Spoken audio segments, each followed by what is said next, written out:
Great willy whiskers. Am I in the air? No. Pepper and Pussy Willows, I am. Oh, shit. Greetings, everybody. Had a fine how do you do. I just got a, what I hope will be a lot shorter video than the last one that I did a few days ago. That was, I didn't even know it got that long, almost an hour. Wow. I got some pickups here, and I got not only from the stores and from some garage sale, but I also got some stuff from my other house. You know, I go there every week, and I still got about 12 boxes, 11 or 12 boxes. 4 of them are long 26-inch boxes that I haven't used in years, and then the other boxes are, you know, just regular brown boxes, flat brown boxes that I store comics in this way, flat like that, you know. And so anyway, every time I go there, sometimes I look through those brown boxes and I might take out a handful of books, you know. And it's mostly modern stuff though. In the last, those brown boxes in the last 10 or 15 years, stuff like that. And the stuff in the long boxes is kind of mixed up. There might be some Bronze Age stuff in there. I haven't even gone through those yet, you know. I might bring one of those old boxes over here. They're old, really old. Anyway, oh, before I start, I want to open this. I know I said I wouldn't do any more unboxings unless, you know, somebody sent me something, or if I get what seems to be a bad package, and that's what this looks like. Because the end of it, see that? Look at the end of that thing, man. It's like it was dropped. And then look at this. That's how I got it. So I don't know. You know, it looks like they dropped it. At this end looks fine, but each end here looks like it was dropped. And I wasn't even going to do a video on it because it looked like it's packaged pretty well, but then you can hear it slips this way and that way. So I mean, you know, it easily can be, the contents can easily shift over all the way to one end, and then if it's dropped, I don't know. It seems to be packaged pretty well, so there might not be any problem with it, but I'm gonna open it right now. And so I got a record of it in case there is. I got this package actually yesterday, I think. And this is the first opportunity when I had to open it.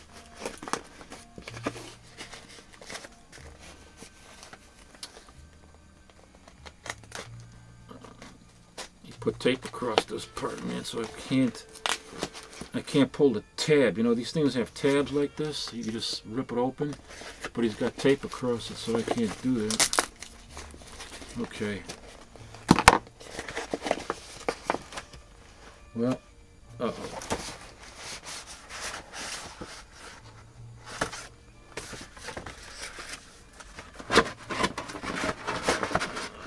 That's another piece in there. Anyway, oh. Well, that's how it was packaged. There's the invoice or whatever that is. So he has it in this. Oh. Yeah, well, I don't know. Kind of looks like it was, I don't know if you can see that. Kind of looks like it was, crushed there.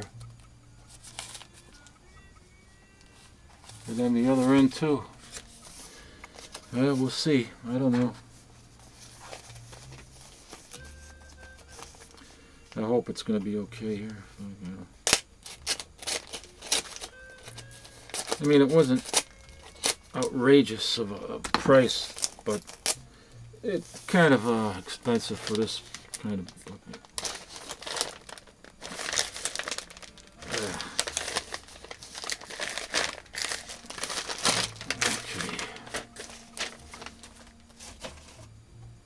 You know, he packaged everything well, except he didn't protect the corners. There's no protection in the corners.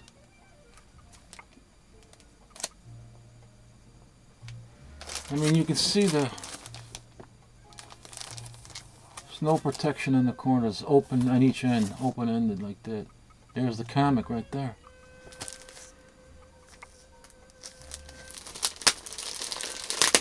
I don't know, man. I mean, he packs it like that, and then he doesn't protect the... You see what I'm trying to say? Look, yeah, you see this? You see how the comic can just slide right out of there? Look at this. Just slides right out in either direction. He protects it like this, but he doesn't protect it like this. This is, he should, stupid camera, for Christ's sake, I can't get used to this. You should protect it like that. Put a piece over,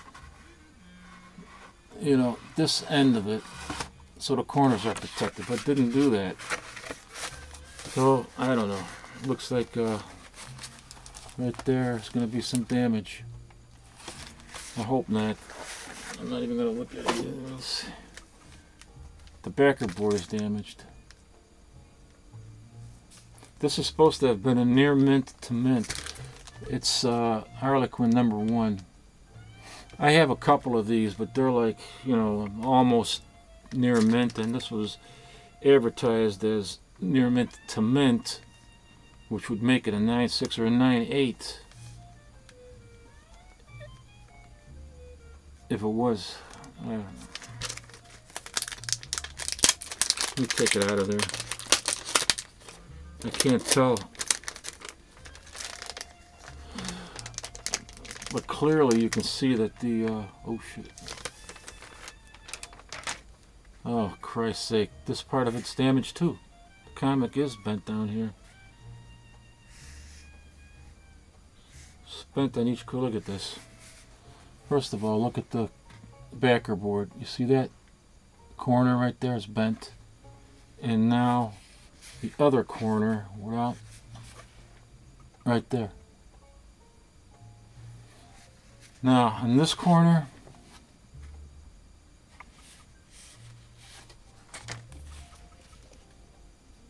here's the book.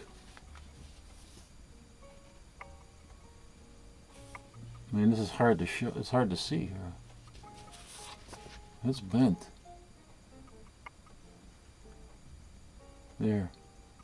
There, now you can see it a little bit.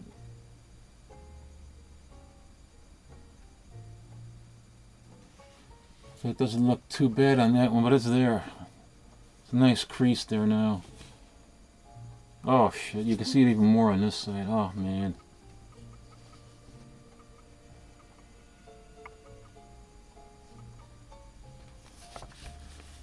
Man alive, I'm sorry, I'm just trying to, you know, in case the guy wants to see it. There. Look at that. Look at that thing, man. That's one corner. And now the opposite corner at the top.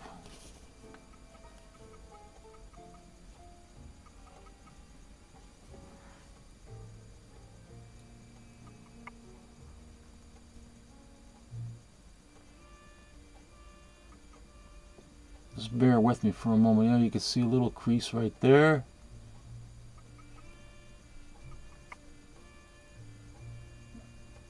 Can you see that?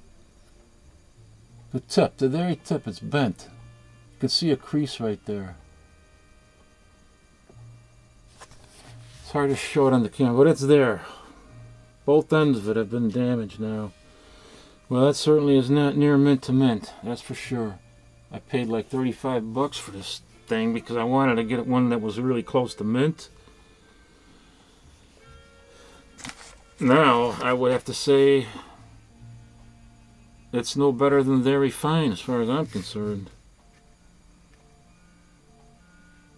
Unbelievable, man.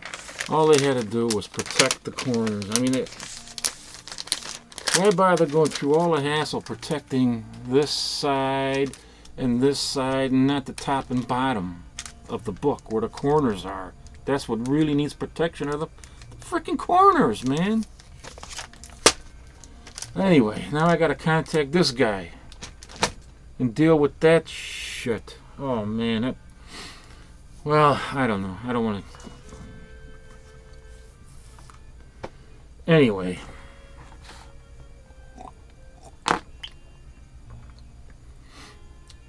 Gotta have me a Betty Hottie. Or a Hot Betty. It's tea. When I drink hot tea out of this cup, I call it the Hot Betty. Instead of a hot toddy, I call it a Hot Betty.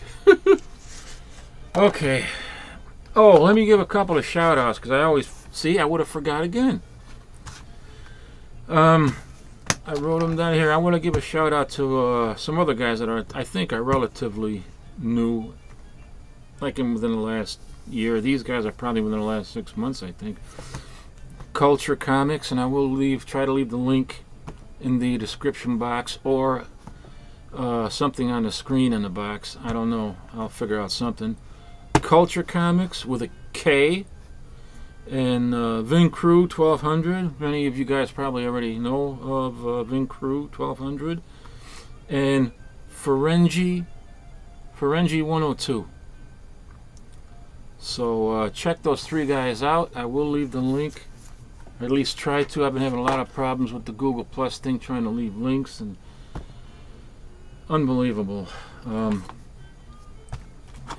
If I can't leave a link, they'll at least, you'll have the correct name there so you can look them up on YouTube. Anyway, here's some stuff I picked. Here's some stuff I picked up. Now, unbelievable. The Harlequin. I gotta see. I had a couple other ones that they also have some creases on them and some, you know, little bit of tiny bit of wear. But another Harlequin here, and another. These are the ones I had in my collection already. But see, like these are like near mint. I would say 9.2s, maybe 9.4, tops 9.4. That's why I wanted something that I could possibly get a 9.6 or a 9.8 out of. And now the ones I got are going to be better than that one. Anyway, I also found these, and I rebagged and boarded them already. This might be something that anybody that's in the Harlequin might want to check out. This particular issue. It's Superman from I forgot what year this is. Well, it's around 2000. It's Superman 38. This is Superman 38, and it's got a Joker cover on it. It's the first part in a crossover miniseries. I think it was a crossover miniseries. And I didn't even know I had these. I just pulled out a box of all my Superman stuff, because I really don't collect Superman, and I'm gonna probably be putting some lots together to sell. But I looked through everything and I found these in there, and I got another one in there too as well. But these were the two best ones, so I pulled them out to show you. And it has an appearance in here by Harlequin. This is she appeared here prior to her first appearance. Do I got a copy of that here? I don't think so. No. Do I? No. No, she, this is her cameo appearance. Not a cameo, it's a brief appearance in here before she started her own series a few months later. The first Harlequin series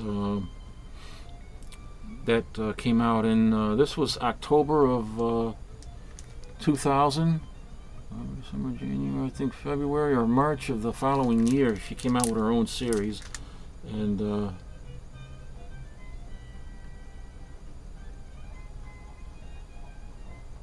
I think that's what it was. She appeared here first, though. So you might want to check out Superman number 38. It's got a Harlequin appearance in there that's got this fantastic Joker cover. Then I found this, a Harlequin number 30 from her second series. Or is it her first?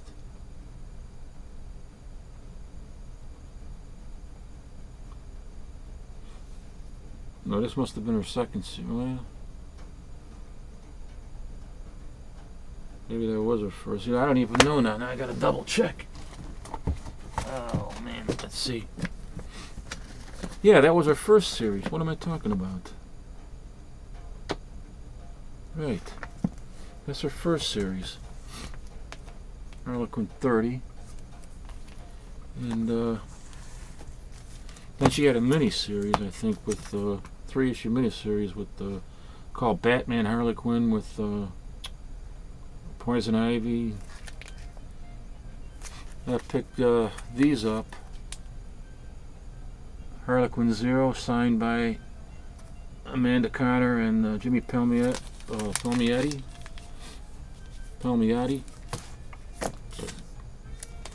I got another one that's just signed by Amanda Connors. And then I got this one pretty inexpensive. It's Harlequin 0. It has a sketch on there by Jose Rodriguez.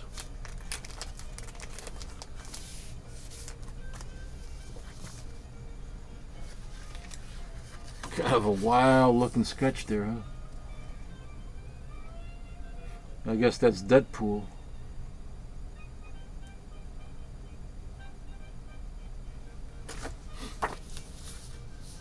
And Jose Rodriguez, I'm not sure.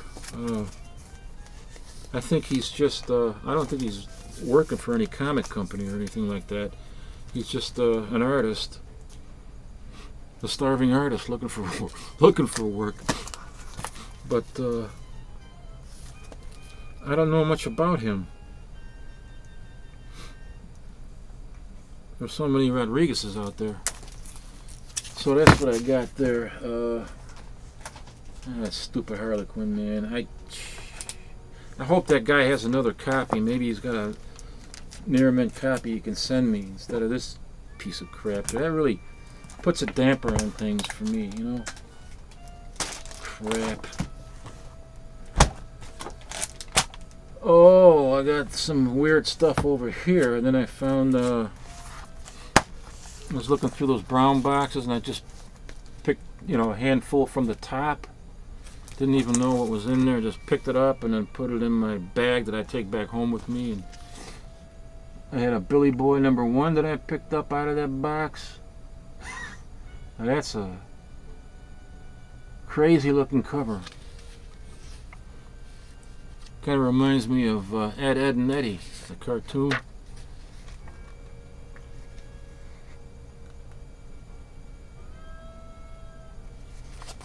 Just give you some of the idea of the interior here. It looks something that might belong in a Lenore comic. I don't know. Couple of nice sized Disney books.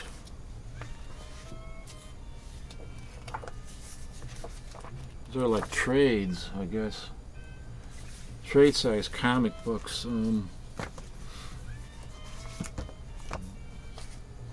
I don't think these lasted too long because of the price point, you know, was too much. Trying to gear it towards kids, you know, and then they're going to charge $7. And this is in 2004, I think. 2004. 10 years ago, and they're charging $7. They want to attract kids to comics, and they're charging $7 at that time. Yeah, nuts. Then pull that out of that handful. Revenge. This thing came out in 3D and they did not provide any 3D glasses with it. I guess they just thought this from Fantagraphic Books. I guess they just thought that people are going to figure out how to get their own. Stupid idiots. That's one thing I don't like about these guys. They do stuff like that all the time. Gary Groff, jerk. And then I picked up this in that pile. Lagoon #1. Didn't know I had it. And I, bought other copies. Didn't know I had this one. It was in that box. From Dark Horse. Dark Horse #1. I see, it's got another comic in there. I don't know what that is. I see this going on eBay for around 50 bucks. I think that's a little bit high, but the original Goon appeared in Avatar. Avatar 3-issue miniseries in black and white. And that first issue, which I have, is going for like... They're trying to sell it on eBay. I saw one on eBay for like 500 bucks. Ridiculous. What is this? The Marvel Masterpieces collection. I have no idea what this is. Oh, it's not a comic book. It's Just Go. It's the art of Joe Just Go. The art of Joe Jusko. Yeah. Oh, this looks cool. Sorry.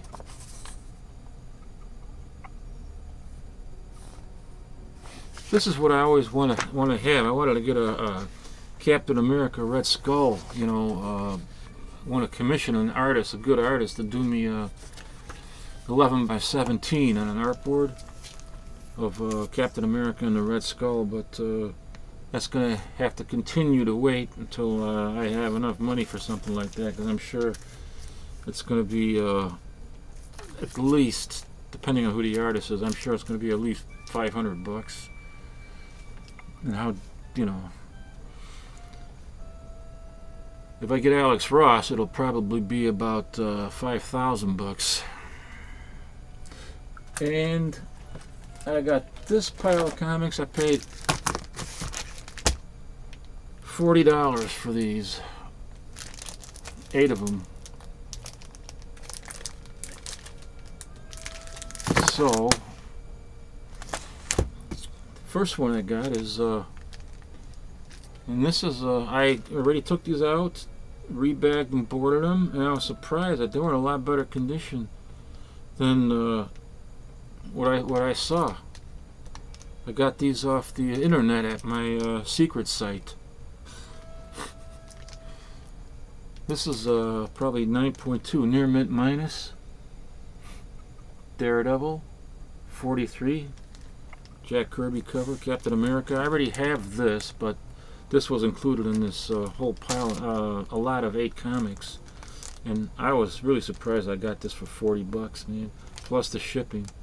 So it was about $46 with the shipping. And Daredevil number 42, this has the first appearance of the Jester. The Jester was Marvel's answer to the Joker, obviously. 41, the death of Mike Murdock. Oh, you know what? Yeah, Matt Murdock. He had a twin brother. You didn't know that, did you? A lot of people don't, probably wouldn't know this, unless they're Daredevil fans and like the history. But I'm trying to remember about this. It was really weird. One of those idiotic tales, back during the Silver Age. This goes all the way back to this starts back in. To understand what happened in this issue, you'd have to go back to issue.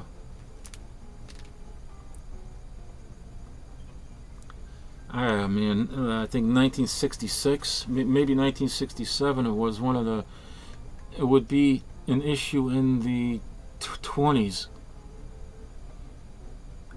I won't be able to remember what issue that was. I don't know, maybe 24, I don't know.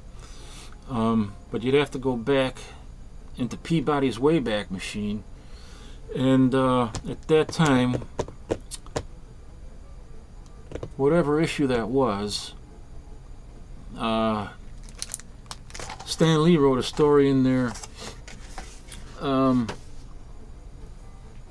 where Spider-Man discovers Daredevil's secret identity. And what does Spider-Man do when he discovers who Daredevil really is? He sends him a letter. He sends a letter to Matt Murdock's office. Why, you blithering nincompoop, you send a letter revealing who Matt Murdock really is? You write that in a letter? You write the contents of that letter reveal the identity of Daredevil, and you send it to his office? I mean, who do you think's going to open that letter? I mean, it's going to be intercepted by his secretary, who was Karen at the time. She was also Daredevil's love interest, and Foggy was there. And so they intercept this letter, and they open it, and they find out that Matt Murdock is Daredevil. Holy shit.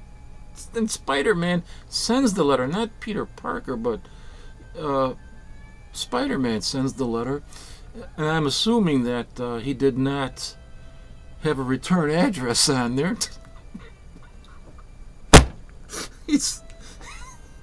And in the letter he says, what does he say again? I gotta try to think back here, man. It was so funny.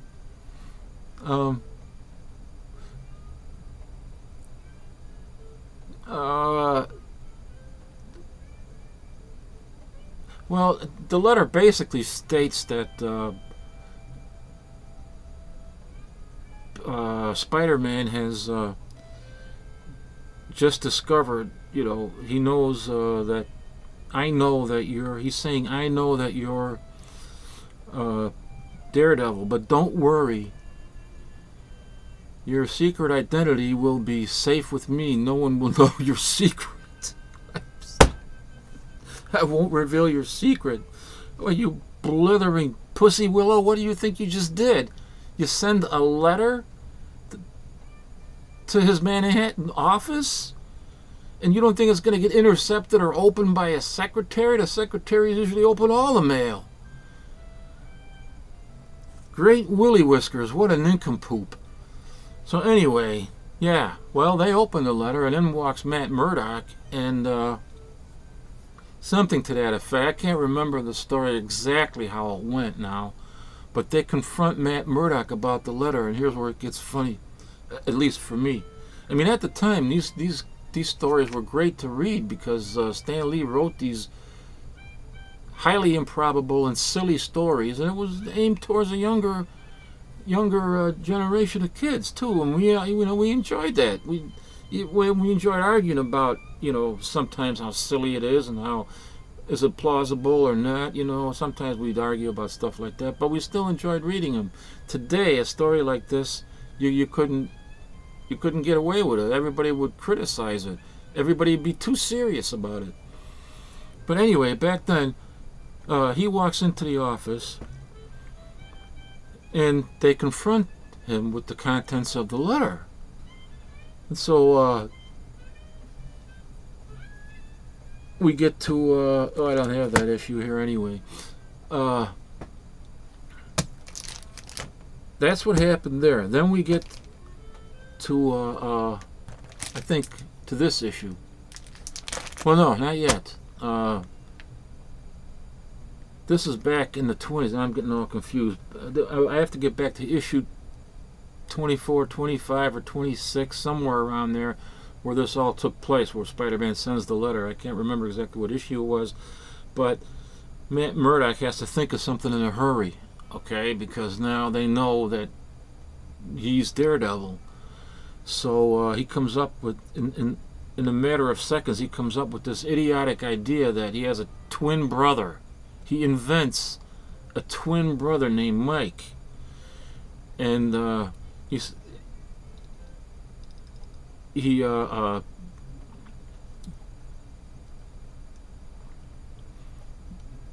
he makes it sound like he kept them a secret because he's really Daredevil, you know, and he's kind of a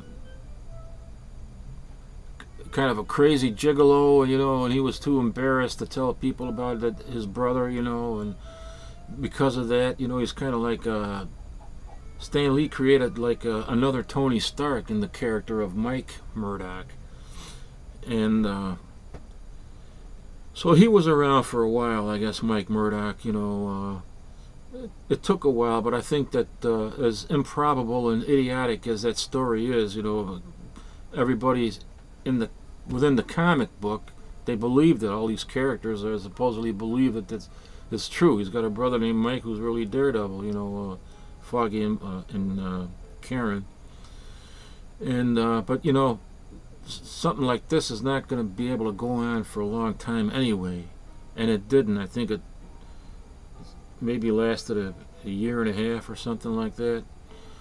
I'm trying to think back now. Well,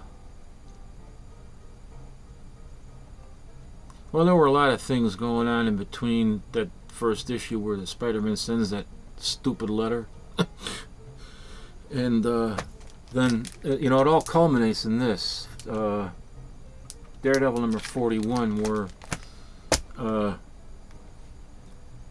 you know, couldn't last forever, so they had to kill him off because it was just too ridiculous. So they killed him off in this issue, but now they create another problem. If Mike Murdock is Daredevil and they kill off Mike Murdock, then they're killing off Daredevil as well. Yes? No. Actually, yes and no. Because as Matt Murdock now explains it, you know, because Daredevil is still around, you know, and if Mike Murdock is dead, you know, how can Daredevil be around? So now he comes up with the story that you know, as Matt Murdock tells it, yes, my brother Mike is dead, but Daredevil is still alive because he secretly trained somebody to take his place, and nobody knows who that person is. It's so stupid, the whole thing. But it was fun at the time, you know. You gotta, and the character was kind of goofy, Mike Murdock, you know, because they had obviously Daredevil's senses worked, you know, pretty good when he tried. You got Matt Murdock trying to impersonate he's got three personalities now. He's got Matt Murdock, Mike Murdock, and Daredevil. And something like that just can't, you know, last very long. At least not back then. So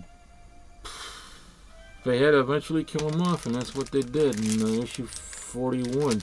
But it was kind of funny to see Matt Murdock portray Mike Murdock, the gigolo. You know, he always wore the dark glasses so that nobody could tell that he was, you know, kind of a blind guy. But since he was Daredevil, he really could see, and he fooled everybody by playing the part of Mike Murdock, the gigolo. I think he was wearing these crazy suits and ascot, you know, scarves and stuff like that. So anyway, yeah, you gotta check that whole storyline out. And anyway, okay. So Daredevil number 40 I got. This is in a nice high grade too. I mean, well, very fine. Still high grade. Here's one. It's probably in fine. Oh, 39. This has the first appearance of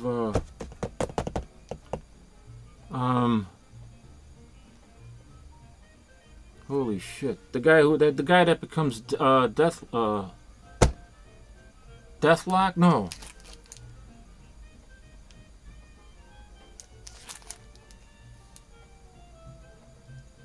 Who was that guy?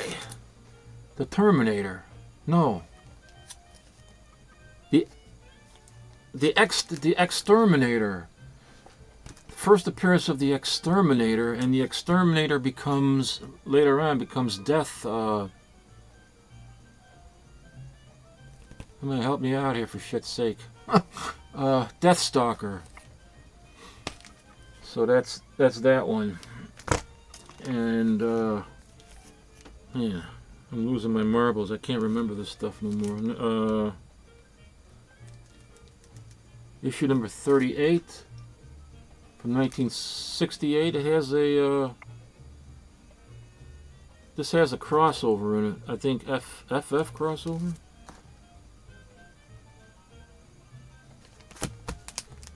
And then I got, oh, this is a nice high-grade copy here, man. I wrote on the back here, it's Fine Plus. It's got, oh, well, it's not high-grade then. Fine Plus because it's got cream pages. I kind of use the colors on the pages, you know, if they're like cream or tan or white, off-white. That's part of the grading thing, you know. The further away they get from white, the lower I grade the book, and in my opinion, that's even stricter than Overstreet.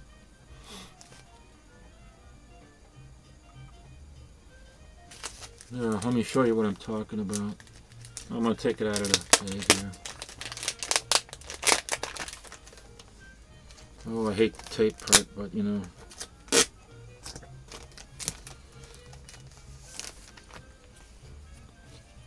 Got nice cover gloss on there.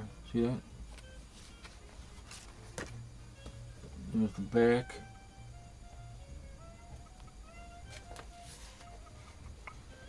And the pages are pretty nice too. So this would have actually graded higher than a Fine Plus, except it's got some creasing at the top here. Oh, right here. I didn't even see that right away there. Right up there, I think. I can't. See that? So I put that in the Fine Plus. But somebody else might even grade that a lot higher than that, you know, because of the fact this has got some nice cover gloss on it and off-white pages. I hate using the tape again, but. And the last one is Daredevil number 35.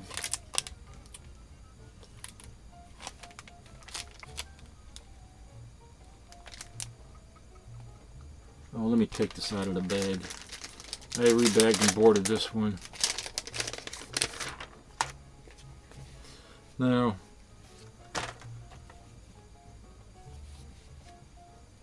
I put this one in a fine, and I'll tell you here.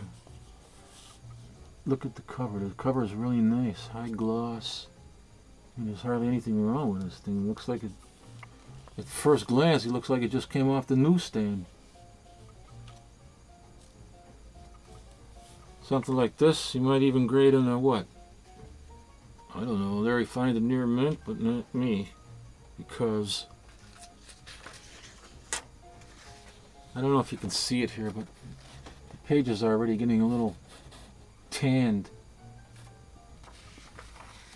I don't like that when they get tanned like that, so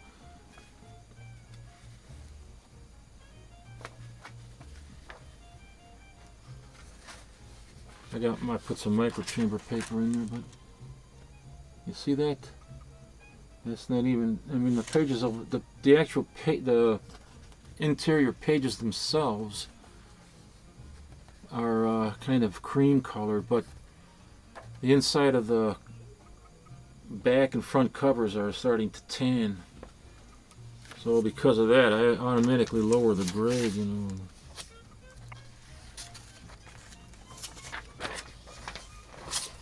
Something that I think that Overstreet doesn't really do. Well, that's about that anyway. And yeah, Parker, you want to keep somebody's identity a secret? Just send a letter to their. Why don't you just send it to his house next time? Then maybe his wife might intercept the letter and open it and find out who he really is too. If she doesn't already know. You blitherum wally whacker. Oh, with the contest thing, you know, I don't know how you can leave, I think a way to leave the link, if you do a video response to my contest that I was running, that I showed in the last video, talked about in the last video. If you do a video response, you might have to, after you do your video, click on your video URL, right click on that, and then press copy, and then take that over to my video and go inside the comment box and right click again and then press paste, and it should, you know, go right in there. Something like that. I mean, I'm not a techie person at all, man, but I think that's maybe how you can do it. Or just do it and leave it on your own channel and just let me know. Just send me a PM, let me know that you did a video, just in case I miss your video. Here's some of the other stuff. I keep adding to it, to everything what I'm going to be giving out, you know, in that contest. Little X-ray specs. These are reproductions, exact reproductions of the originals, with, I think, the exception of they might have changed the X-ray a little bit. I'm not sure, but I found some older, lower grade comics, you know, Golden Age and a Silver Age book. This is Archie's Girls, Betty and Veronica. It's from 1955. I think this is in maybe a good minus. I'll throw that in there. And this is Judy, number 3. What did I write on there? 1948. So I'm gonna throw that in there. I think that one is like fair condition. I don't know. And here's one that's in very good condition. It's from 1969. It's number 50, Hollywood Romances. So I keep finding stuff and I throw it in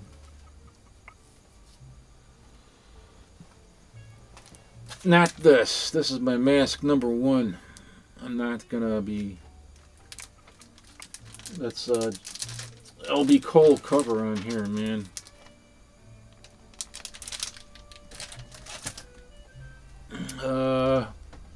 Yeah, that's about it, I guess. Let me see, anything else? Nope. Oh man, that makes me, that just put a damper on things, man, this damn book. Well, alright, that's about it, and I hope everybody has a good one. I hope this video wasn't too long this time, and